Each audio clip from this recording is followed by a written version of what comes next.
और उसमें पहले नंबर पे आएगा तो मेरी नज़र में तो बल्लमगढ़ आएगा। और इसका श्रेय जाता है भाई मूलचंद शर्मा जी, जिसने बल्लमगढ़ की छोटी से छोटी समस्या को समझा है, समझकर उसका निदान किया है। चाहे उनको मुख्यमंत्री जी का सहयोग लेना पड़ा हो, केंद्र सरकार का सहयोग लेना पड़ा हो, या हम जैसे लोगों का सहयोग लेना पड़ा हो। और ये सब काम ऐसे नहीं होते। अगर अच्छी नीयत की सरकार आएगी, अच्छी नीयत के चुने हुए प्रतिनिधि आएंगे तो अच्छे काम होंगे। और जिनकी नीयत ही काम करने की नहीं होगी, सिर्फ राज करने की होगी, तो फिर काम भी ऐसे होंगे जैसे 2014 से पहले हुए थे। मित्रों, मैं किसी की आलोचना करने नहीं आया, क्योंकि आलोचना करना बहुत आसान है और काम करना बहुत कठिन है। हमको तो पहली बार आप लोगों ने 2014 में मौका दिया।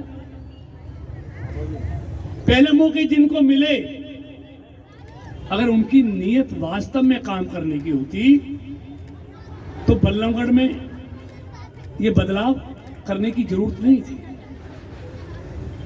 मैं खुद चश्मदीद गवाह हूं।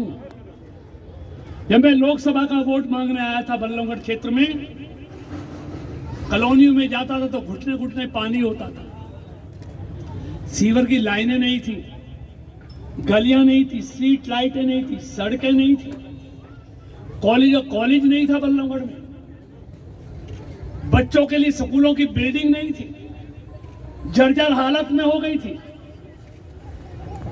कोई पार्क नहीं था, सड़कों पे अंधेरा रहता था, सचिवालय नहीं था। ऐसा क्या हुआ कि इन 7 सालों में बल्लमगढ़ का नक्शा बदल गया। अभी पत्रकार पूछ रहे थे कि कांग्रेस वाले कहते हैं कि हमने भी पुल बनाए थे। मैं कि पुल बता दो, पुल तो छोड़ो, अगर पुलिया भी बनाई हो तो वो मुझे दिखा दो। देश और प्रदेश के साथ साथ फरीदाबाद और बल्लमगढ़ का जो विकास इन पिछले 7 सालों में हुआ है, उसकी तुलना अगर पिछले 40 साल से करें तो उससे कई गुना ज़्यादा विकास होने को देखने को मिला। चाहे छोटी समस्या हो चाहे बड़ी समस्या हो, फरीदाबाद वासियों की हर समस्या का समाधान किया जा रहा है। आज बल्लमगढ़ 2014 से पहले देखो, आज 2014 के बाद का बल्लमगढ़ विधानसभा। मैं अगर बल्लमगढ़ विधानसभा की बात, पहले वहाँ की सड़कों की क्या हालत थी, सीवरेज की क्या हालत थी, स्ट्रीट लाइट की क्या हालत थी, लड़कियों के स्कूलों की, कॉलेजों की, बारात घरों की देखने को नहीं मिलते थे। लेकिन आज पिछले 7 सालों में भाई मूलचंद जी जो हमारे मंत्री हैं, हरियाणा सरकार के वरिष्ठ मंत्री हैं, उनके प्रयास से जो चहुमुखी विकास हुआ है, जो छोटी से छोटी समस्या का समाधान हुआ है, वो अपने आप में एक मिसाल है। इसके लिए मैं मूलचंद जी को बधाई देता हूँ, हरियाणा के यशस्वी मुख्यमंत्री मनोहर लाल जी को बधाई देता हूँ। उसी निमित्त आज जो फरीदाबाद के 7 सेक्टर से 3 सेक्टर को जोड़ने वाला जो गुड़गावा कैनाल पर जो पुल 2 लेन का था, जिसको 7 करोड़ की लागत से 6 लाइन का किया गया है, आज उसका शुभारंभ हुआ है। और उस पुल से लेके तिगांव रोड तक जो सिंगल लेन सड़क होती थी, 2 करोड़ 10 लाख की लागत से आज उसका काम कंप्लीट होकर उसका शुभारंभ हुआ है। यानी कि 9 करोड़ से ज़्यादा लागत के कामों का आज शुभारंभ यहाँ पर किया गया है। और पिछले 7 सालों में हजारों करोड़ के काम इस तरह फरीदाबाद में हुए हैं। सिर्फ एक पुल नहीं, आप नहर पार जाने के लिए आगरा कैनाल, गुड़गावा कैनाल पे पुलों को देखिए, आप हाईवे के पुलों को देखिए, आप नया बाईपास, नया एक नेशनल हाईवे बन रहा है, उस पर पुलों की भरमार देखिए, आप रजवाहों पर पुलों देखिए, और अभी फरीदाबाद से जेवर एयरपोर्ट को जोड़ने के लिए जो नया नेशनल हाईवे जिसका काम शुरू होने जा रहा है उसको देखिए।